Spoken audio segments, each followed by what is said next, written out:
Partir en vacances pour 30 €, c'est désormais possible. De plus en plus de compagnies low cost lancent des destinations abordables depuis l'aéroport Marseille-Provence. Ryanair, Vueling, Transavia, EasyJet.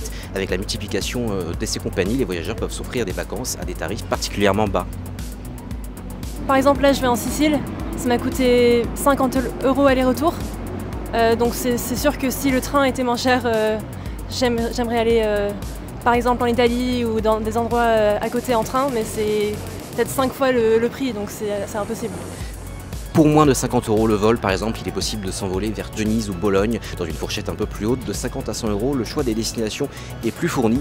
On trouve pêle-mêle Barcelone, Dubrovnik, Split, Tel Aviv, Olbia ou même récemment Dakhla. La compagnie Transavia a annoncé l'ouverture d'une nouvelle ligne.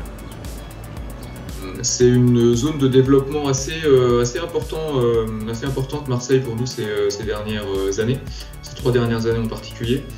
Puisque cet été on aura 3 avions qui seront basés là-bas et 25 lignes au total, parce qu'on est vraiment dans une zone derrière avec une demande pour tous les types de trafic, c'est-à-dire à la fois le trafic loisir, le trafic affinitaire où les gens vont rejoindre la famille, les amis, les communautés dans différents pays, et aussi un peu de trafic à faire qui nous permet justement de développer un nombre de destinations important. Alors cette multiplication des destinations pas chères, elle traduit une véritable OPA des compagnies low cost sur l'aéroport Marseille-Provence. Ryanair par exemple a sa plus grosse base en France ici, avec 30 à 40% du trafic de l'aéroport. Cela s'explique notamment par le coût par passager qui est assez faible pour les compagnies. Ça reste intéressant. Après, ça dépend de votre bagage. Si on prend juste un sac à dos, si on prend une valise cabine, on peut trouver le variante voilà, qui nous convient, je pense. Tout ce qui n'a pas été dépensé dans le billet, ça reste sur le compte et ça peut être utilisé après.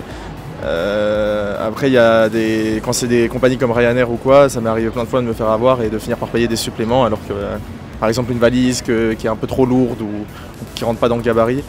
Voyager avec les compagnies low cost, c'est aussi risquer certains frais. Mi-mai, la Commission européenne a été saisie par l'UFC Que Choisir et d'autres collectifs pour enquêter sur les surfacturations de bagages à main appliquées par des compagnies low cost comme Ryanair, Volotea, Transavia. Si elles jugent que votre bagage ne respecte pas les dimensions qu'elles imposent, elles peuvent en effet vous appliquer des frais qui peuvent monter jusqu'à plusieurs centaines d'euros. Le Parlement européen va se prononcer fin juin sur une norme commune pour les bagages.